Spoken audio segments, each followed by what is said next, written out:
Biden pours cold water on Ukraine's hopes to speed up NATO membership.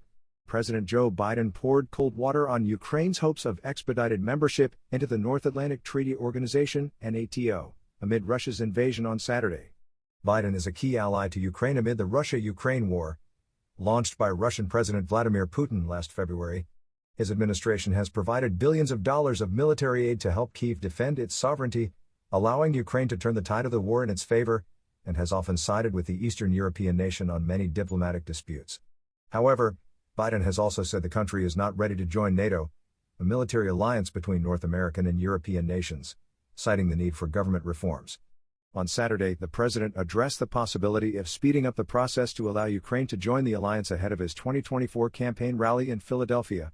A reporter asked Biden about previous reports claiming that he supported waiving the requirement for Ukraine to obtain a Membership Action Plan, MAP, to join NATO.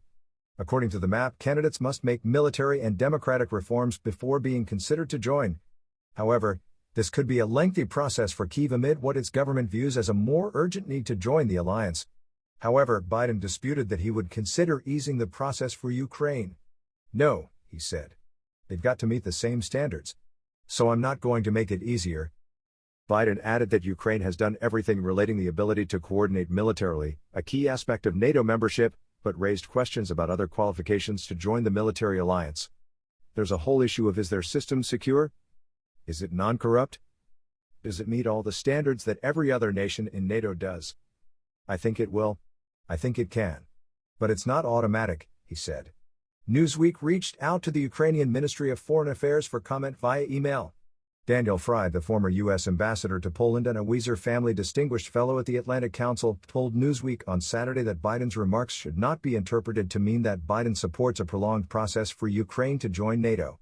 "I think Biden's statement by itself is not problematic at all, because clearly you don't want to argue the converse, that there should be a specially easy path for Ukraine," he said. "The criteria that we laid out in the 1990s should apply. Countries have to be democracies. They have to have free market economies, responsible foreign policy." He said countries are also required to be at peace with their neighbors, but that would not apply to Ukraine in this case because they are not at fault for the war. Fried warned that the administration being too ambiguous about Ukraine's future NATO status could signal to Putin that Kyiv remains in a gray zone with regards to its ties to the West. Anytime there's ambiguity from the administration about where we're headed with Ukraine and NATO, that can be read as Putin that there's a signal that ultimately that Ukraine is in a gray zone and not part of the Western family, he said. And that, as recent history has demonstrated, is a temptation for more war. For Putin to continue the war or start a new one. Ukraine has sought to accelerate its NATO membership, a major sticking point with Moscow prior to its invasion last year, amid the Russia-Ukraine war. NATO has backed Ukraine amid the ongoing conflict, with many of its member states signaling support for its eventual ascension to the alliance once it meets the standards set out for all members. Concerns about political corruption have thus far kept Ukraine out of NATO. Other NATO members have also raised concerns about whether Ukraine is ready to join the international alliance.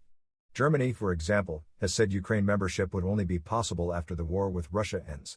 NATO's open-door policy remains in place, but at the same time it is clear that we cannot talk about accepting new members, who are in the midst of a war, German Foreign Minister Annalena Baerbock said earlier this month during the meeting of NATO ministers in Oslo, according to Reuters. Meanwhile, the war has seen the alliance move closer to Putin's front door. In April, Finland, which shares its eastern border with Russia, became the 31st NATO member state, while Sweden is expected to follow. The two Scandinavian nations applied to join following Russia's invasion of Ukraine. Update June 17, 2023, 8:12 p.m. ET. This story was updated with comment from Daniel Fried.